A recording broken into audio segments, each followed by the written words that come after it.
Hello, my name is Brian Linnekens, and I'm the President of Global Innovation Development. If you're considering entering the real estate development market, now might be an excellent time to do that.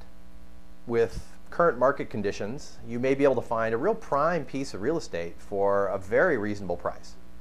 But choosing the right first deal may be the most difficult and the most important decision that you will ever make. A developer's first deal begins to establish the developer's track record, sets a tone for the quality of future developments, also establishes an image for the developer's company, and creates a network of tradesmen for future deals. It also builds relationships with bankers and investors.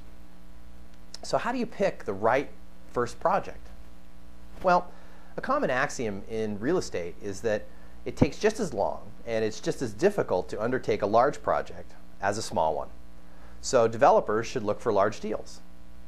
Well, this is true to a degree, but it may not be true for a new developer. This question all hinges on the developer's ability to finance the deal. As a general rule of thumb, the combined net worth of all of the development partners must be equal to or greater than the total cost of the project in order to convince a construction lender to fund the project. So a new developer may not have the financial wherewithal to finance a large project.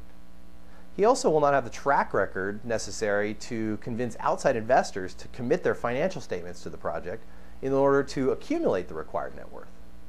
Particularly these days, when investors are extremely risk averse, this can be the largest challenge for a new developer who's trying to take on a project that's outside his own means. So the best course of action for a new developer really may be to seek out smaller projects at the beginning. Even though you will spend nearly the same effort on a small project as you would on a large one, securing a small project can bring you several advantages. First, you'll certainly be able to find investors more easily and will be in a better position to convince a lender to provide construction financing. Also, you can probably finish the planning and the construction of the new project in less time, and certainly you'll be able to complete the lease up and the sale a little bit faster. You also might be able to find a real jewel of a project when you're looking on the smaller side because you won't be competing with the larger developers for the site. These are all tremendous advantages to a new developer. So if you're considering entering the real estate development world, I would recommend that you ignore the conventional wisdom, and for your first project, try and find a smaller deal. This will help you break into the industry and will begin to build your track record. Good luck and have a great day.